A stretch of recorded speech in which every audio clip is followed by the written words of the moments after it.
This is the season that we celebrate our David and I's 3rd year anniversary of our courtship and getting to know each other on a deeper level than we've ever had before. And it's special just to remember back when we started courting and how it was so, I waited actually till I was 25. So to me, that was like an eternity. Yes. I'm like, oh, my sister already had 2 kids by this time, and but it was so special to be able to begin a relationship with my husband, David, and to know that just being so open and honest with each other right at the beginning, the very first night of our official courtship, David was able to share with me some of his heart, his struggles, his strengths, the things that he envisioned us to doing together. And it's so nice to be able to begin a relationship, just to talk to you younger girls that have not been married yet and that are praying about the one that God has for you, to wait for God's best and to pray for your future spouse, that he would have a vision for this, a vision for God and a desire to serve the Lord, because the Bible talks about being a helpmeet for your husband. But if there's nothing you can help him do to fulfill the call that God has for your life together, then it's hard to be a helpmeet if there's not a vision.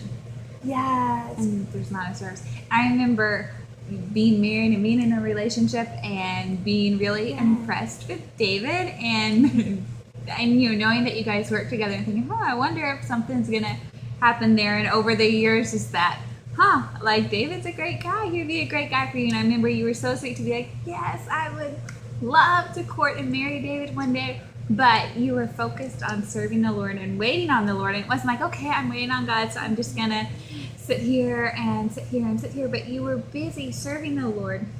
And when those desires would come, I remember many times, praying with you, and you would just pray, dear Lord, please help David to go far for you and bless him with a godly spouse and help me to wait on you and to trust you.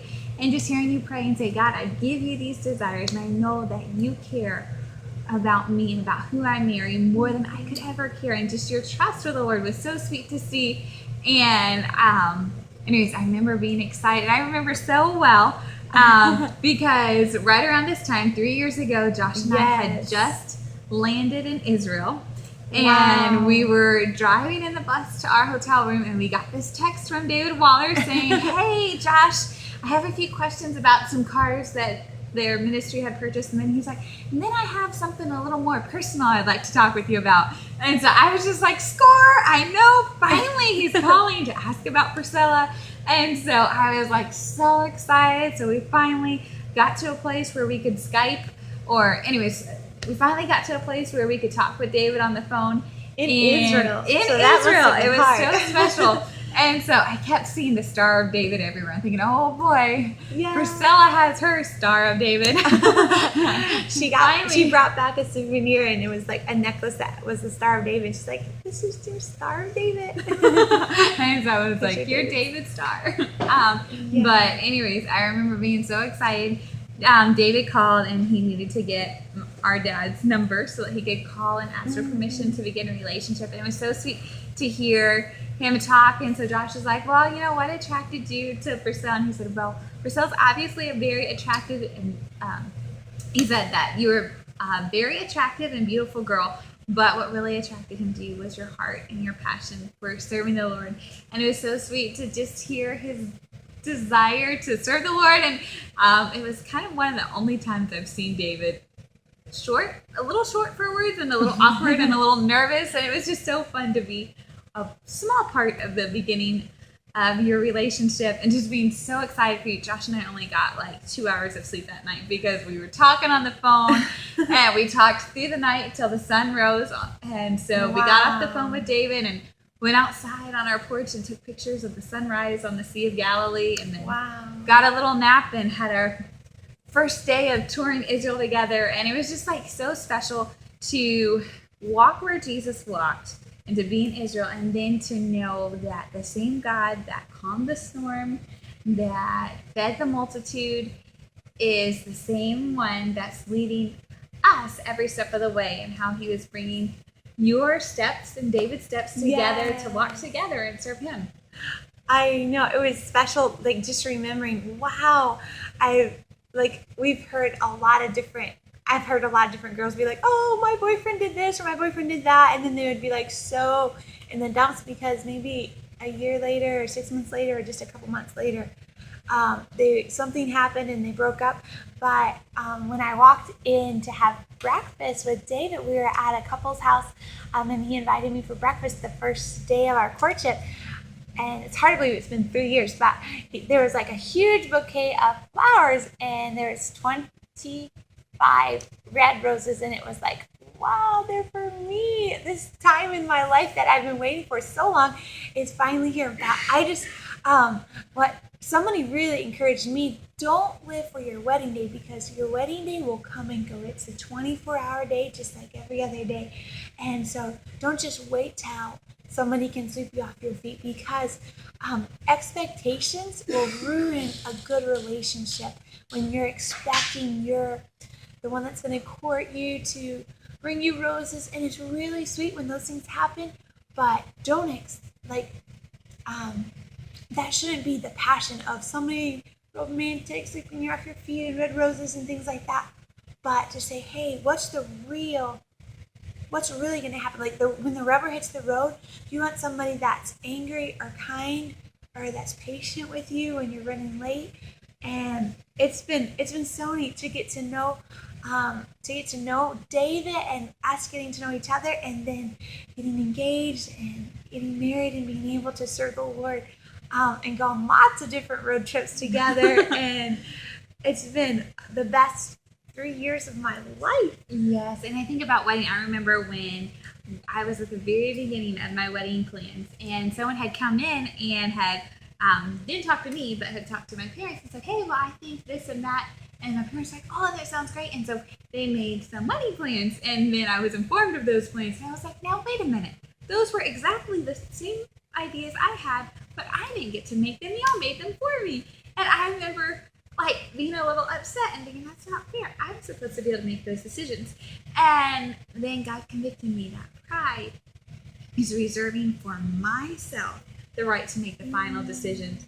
And I remember God just convicting me of that and breaking me and saying, yes, in America we say it's all about the bride and it's her day. But I remember God speaking to my heart saying, it's not your day. It's my day. This is the day the Lord hath made. Let us rejoice and be glad in it. And if we want to come together and be glad, we need to focus on a couple that this is God's day, and to bring him glory. And instead of it being all about the bride, let it be all about Jesus and his love for us, because marriage is a picture of God's love. Yeah. And so I remember just God convicted me of that, and just really trying to keep that as my focus of this is God's day, and he's the one bringing us together, and how can we glorify him together instead of it being all about the bride. Yes. Your wedding day, the most important decision you'll ever make is when you give your life to the Lord and letting Jesus be the captain of your life, letting him be first place, like the boss, number one in your life. And then the second most important decision is who you marry. And it was such a blessing to have godly parents to pray for us when we're struggling. And I would share my heart, say, Mom and Dad, would you pray for me? I look up to David so much. He would lead the singing and witness to people and share Christ with people and lead them to a personal relationship with you. And I was like, wow, that's the kind of guy that I want to marry. But I was like, would you just pray that I would just give that back to the Lord and just thank him for the normal desires, because God gives us girls normal desires to want to get married. If we never had those desires, we would always picture them as our brothers that, stink and get dirty and oh. But God gives us a normal desire to have a relationship that's meaningful and that's significant in our lives with a young man. And so four things that really helped me was just, God, I thank you for this normal desire. I love you right now. You're number one in my life, and I want you to always be number one in my life, even if you bring this relationship. And then to serve the Lord and to trust him. God, I trust you that if it's David or if it's another guy, you know who you know the very best one in the world that you have for me to marry, and I trust you that you'll bring that relationship to pass in God's timing. Sometimes it's hard to be patient, but it's definitely worth it. And I know some girls that get really frustrated because maybe their parents gave the blessing to begin a relationship, and then as they got to know them, they're like, wow, they saw maybe character flaws and just big cautions in a young man, and they kind of are like, I have a caution about this guy. And I just want you to encourage you girls, if that does happen in your life, to trust the Lord, because God does work through authority. He's a God that works through authority, and to pray and thank your parents and trust the Lord, because he's big. He's bigger than your parents. And God, the Bible says this in Proverbs, says, rivers of water he turneth it whithersoever he will. He'll turn the king's heart. And if God can turn the king's heart, he can turn the parents' heart. So maybe God will turn them one way and then another way. But to trust God, that God works through authority, and to know that courtship, as we're celebrating our third year of beginning our relationship with courtship and then engagement and marriage, is so wonderful when it's blessed by God and God's timing.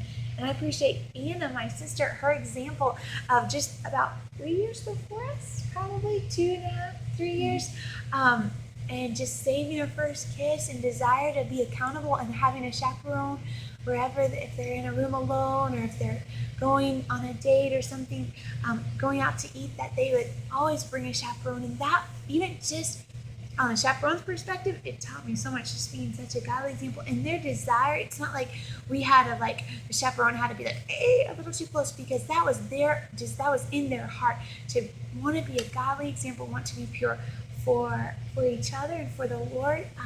And that made their wedding day so much special. And I saw that example. I was like, I want to be like that, not just having to have a chaperone or trying to save our first kiss, but the desire of being pure for the Lord and for each other. And I think it made our wedding day so much special, because it was a desire to save our first kiss and to be pure for each other and for the Lord. And there's no regrets.